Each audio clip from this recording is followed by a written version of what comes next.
Don't hit an overhead serve. Do hit an underhand serve. Can you guess what we're going to be talking about today?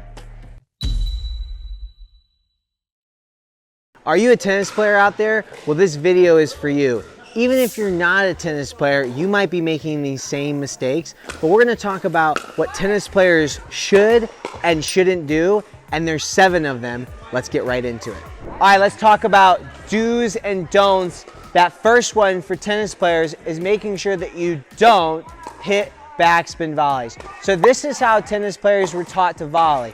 We take that ready position and then we hit a backspin volley. So we're starting high in front of us, we're contacting the ball, and then we're following through, giving the ball a little bit of backspin. So again, it's like this and like this, right?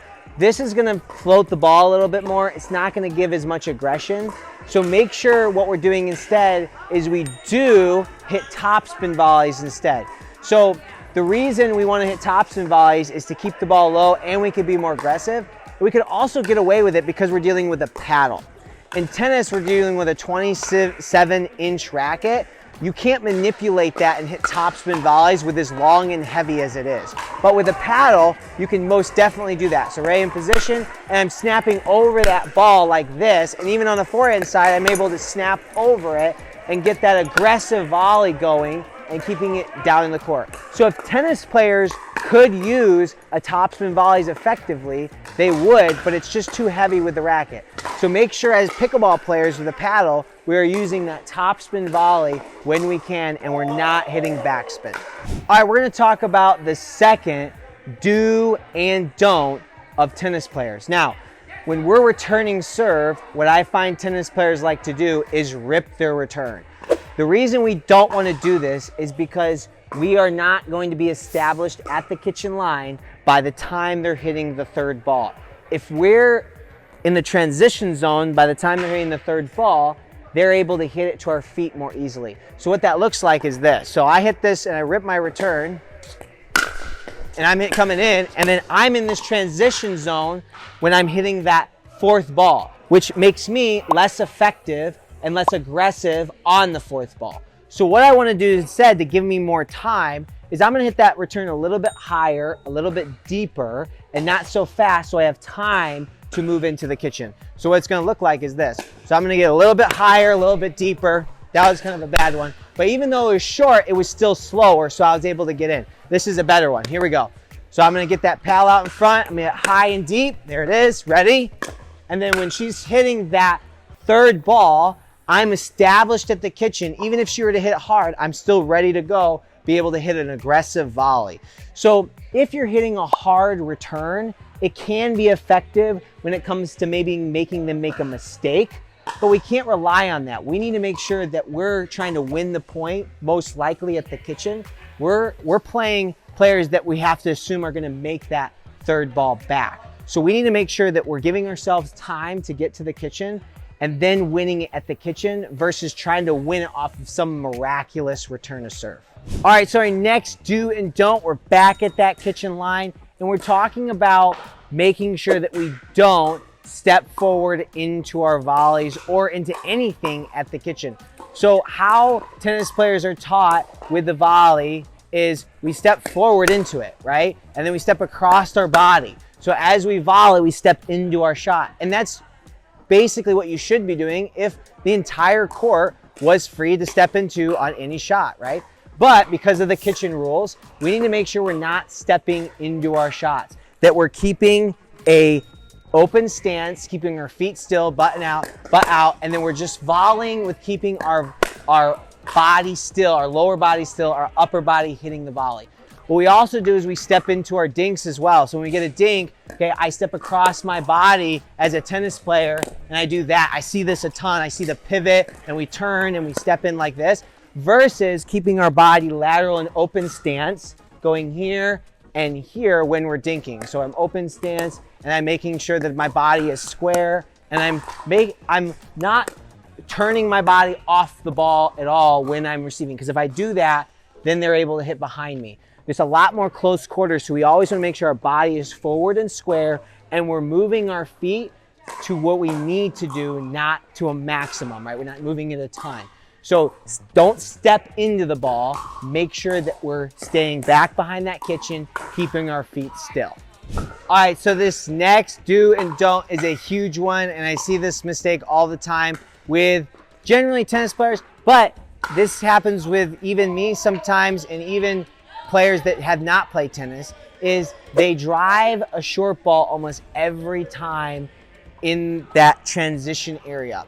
This is because in tennis, when you receive a short ball, you typically attack it no matter what, right? Short balls always attack, right? Now, in pickleball, we have a lot smaller court, and when we get a low ball, that area that we're hitting into becomes really small. And when we're swinging at it really hard, that ball is most likely going to go out.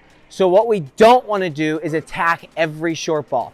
If I serve the ball and I get a return that's low, if I drive that into the court, I'm more than likely going to miss if that ball is low, because I'm dealing with a very small margin of window to hit into. It's still possible, it's just very unlikely. Now, if I hit that serve, but I get a high ball in the transition zone, then you can come in and attack it, because you're actually able to hit the ball down. So make sure that we're not attacking every single ball when it's short, but we're recognizing, is the ball high or is the ball low? Again, if it's low in that transition zone, let's do it again, very short and low, okay? And I swing hard, that's gonna be hard to hit that window. But if I get that high ball in the transition zone, this one is a lot easier to be able to keep it down and low to my opponent. It's just not worth the risk of hitting that low ball down here in that transition zone. What I would do instead is drop it or hit a softball to their feet versus attack it every single time. All right, so we're back at the baseline. We're on to the next do and don't for tennis players. And if you're struggling, if you're not a tennis player and you do these don'ts, make sure you do the do's, right? Now, make sure on this one, we don't be taking big swings, right? So as tennis players, we like to take these big, long swings to create that momentum. Now, the reason we do this is because, again, we're dealing with a bigger, longer, heavier racket, right? Now, with a racket, you need to be able to gain that momentum through the ball and be able to take a bigger swing to generate more power through it with a heavier, bigger stick. Now, and you have more time because there's a longer distance between you and your opponent on a tennis court. Now, with dealing with a smaller paddle, you can generate just as much paddle speed as racket speed, but in a very short, compact space. So instead of taking this big swing, make sure that we're just in front, contacting it, and keeping a super compact stroke. I can generate just as much power doing that as taking a bigger, longer swing. This also, the compact swing gives me the ability to hit cleaner in front of my body when the ball is coming back quicker. And it helps me be able to reset into my ready position for when my opponent hits the ball back faster as well. So even on the backhand, I'm gonna keep a very compact swing and I'm just gonna pop through it. Same thing on the forehand, just pop through it. So making sure that it's super compact versus this bigger, fuller swing.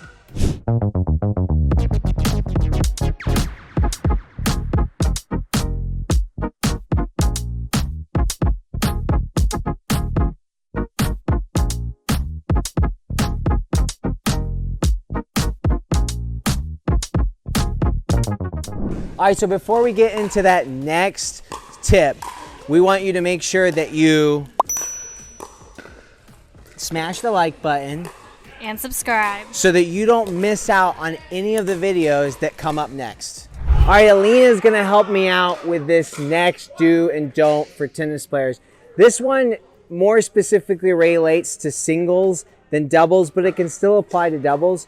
But make sure you don't hit a bunch of baseline drives. Like you're just staying back and driving all day, right? Pickleball, it's a lot closer quarters. The ball moves a lot slower. So in tennis terms, you should play like the old style of tennis when there was wooden rackets, right? The ball moved a lot slower. You had a lot of serve and volleying, a lot of return and volleying. So that's the way that pickleball is played.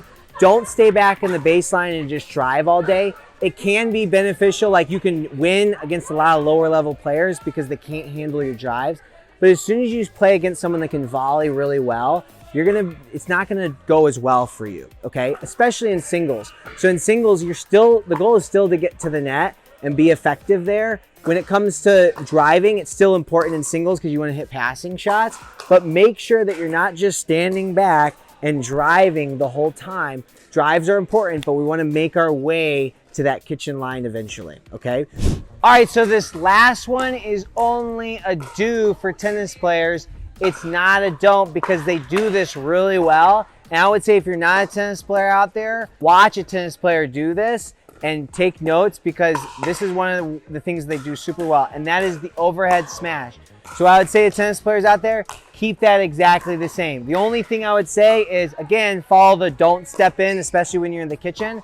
But when you get a high, deeper overhead, pivot like you usually do, get that paddle up, get in position, and hit that great overhead that you would do in tennis. The only difference is you got to make sure that you wait a little longer because we have a shorter paddle we're dealing with, not a 27-inch racket. So make sure you keep it the same, pivot, paddle up, and then wreck through that ball, turning that, smashing down. Keep that all the same. Whatever you learned in that tennis atmosphere, that's the same smash you're going to be doing in pickleball.